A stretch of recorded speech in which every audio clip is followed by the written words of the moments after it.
শীতের সিজন মানে বিভিন্ন ধরনের সবজি আর সবজি দিয়ে বিভিন্ন ধরনের রেসিপি।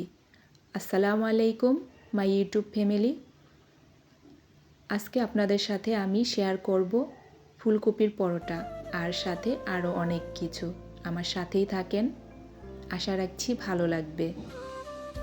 এর আগে আমি এই রেসিপিটা শেয়ার করেছিলাম, তাই ডিটেলসে আর শেয়ার করলাম না। যদি কারো পুরোটা দেখতে ইচ্ছে করে, আমার অন্য আরেকটা ভিডিওতে আসে, চাইলে দেখে নিতে পারেন।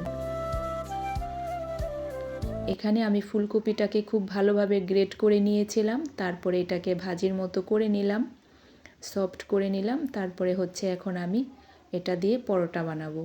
যেরকম আমরা আলুর পরোটা বানাই ঠিক ওরকমই ভিতরে পুর ভরে তৈরি করব।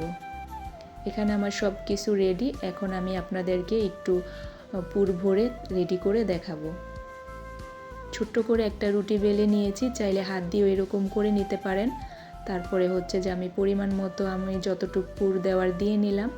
এরপরে আমি মুখটা সিল করে দিচ্ছিলাম, এভাবে হাত দিয়ে সুন্দর করে সিল করে তারপরে হচ্ছে যে একটা আরেকটু পাতলা করে নেবেন। প্রথমে যদি ভালোভাবে না করে করা হয় তাহলে দেখা যাবে যে বের হয়ে যাবে। এভাবে আঙুল দিয়ে চেপে চেপে সুন্দর করে করে নেবেন। আর আলু পরোটা, ফুলকপির পরোটা, যে কোনো ভেজিটেবল বা যে কোনো কিছু দিয়ে পরোটা ভিতরে দিয়ে বানানো হলে অবশ্যই আমরা সেটা ঘোরানোর চেষ্টা করব না। সেটা হচ্ছে যে আমরা হাত দিয়ে রুটিটা ঘোরাবো। যদি বেলুন দিয়ে ঘোরাতে যাই তাহলে ফেটে সব বেরিয়ে যাবে।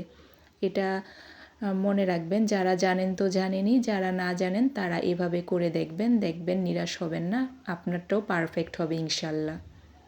এখানে আমি আরও বানিয়ে রেডি করছিলাম। আর হচ্ছে যে আমি পরোটাটা ভাজবো বাটার দিয়ে।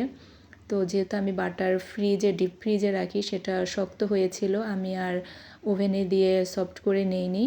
এভাবেই আলু পরোটার উপরে দিয়েই হয়ে যায়। ভিডিওর এই পর্যায়ে এসে বলছি, যারা এখনও আমার ভিডিওতে লাইক দেননি প্লিজ দয়া করে একটা লাইক দিয়ে কন্টিনিউ করেন। আর যারা অলরেডি এই কাজটি করে দিয়েছেন তাদেরকে জানাই অসংখ্য ধন্যবাদ। এই হচ্ছে আমার ফাইনাল লুক। দেখেন ভিতরটা কত সুন্দর হয়েছে। পরোটাগুলো খুব সুন্দর ফুল ছিল।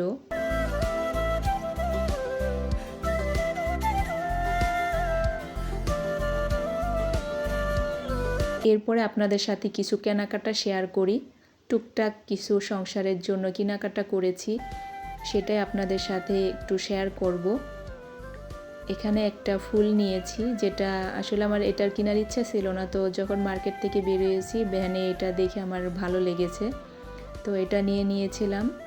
তারপরে হচ্ছে যে আমার মশারি রাখার যেই মশারির কভারগুলো ছিল সেগুলা চেন নষ্ট হয়ে গেছে, অনেক দিন যাবৎ সেফটি পিন দিয়ে রেখেছি। তো এখন চিন্তা করলাম যে না নিয়ে আসি। আর এগুলোর মধ্যে রাখলে দেখা যায় যে খাটের মধ্যে বালিশের মতোই দেখা যায়, ভালোই লাগে। আর এই দুইটা কালার আমার খুব ভালো লেগেছিল, আমি এই দুইটা নিয়েছি।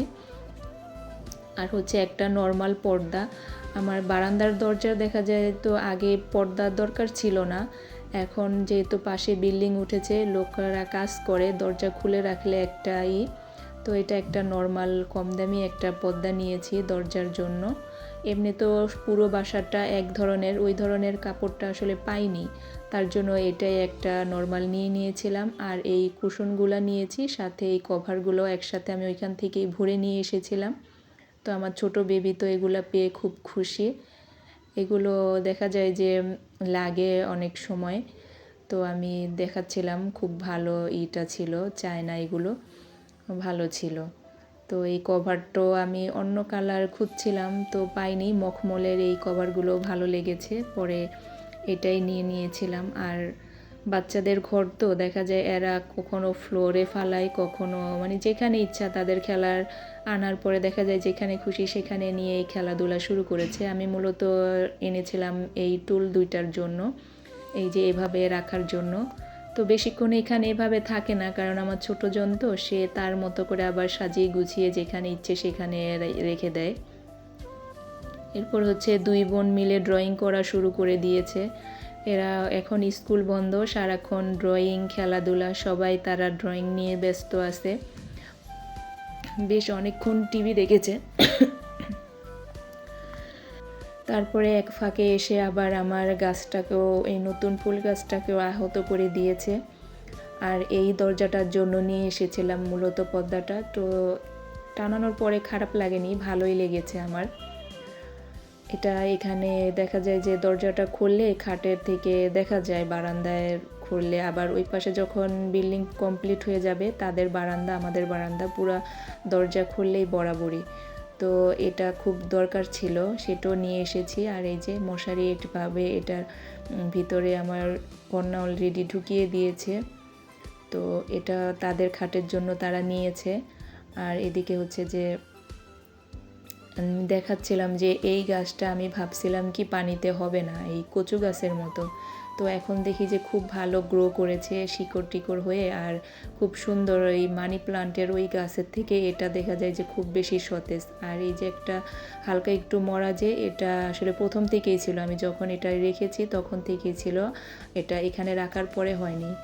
গাছটা খুব সুন্দর হয়েছে, গ্রো করেছে। এরপরে এগুলো করে নিজের জন্য একটু চা নিলাম, আর বাচ্চাদের জন্য আগের নান রুটি ছিল সেটাই ওদেরকে গরম করে ভাজি দিয়ে দিলাম, ওভেনে গরম করে দিয়েছি। দেখা যায় খাওয়ার পরে এরকম কয়েক টুকরা থেকে যায়, তখন দেখা যায় ওদের আবার নাস্তায় ওভেনে গরম করে দেই। আপনাদের সাথে অনেক গল্প কথা হলো, আবারও কোনো ভিডিওতে অবশ্যই ইনশাল্লাহ হবে। তো আজকে এখানে আপনাদের থেকে বিদায় নিচ্ছি। সবাইকে আল্লাহ ভালো রাখুন। আর এখানে হচ্ছে যে সকালের প্রস্তুতি, সকালে আলু ভর্তা, সিম ভর্তা, ধনিয়া পাতা ভর্তা করব।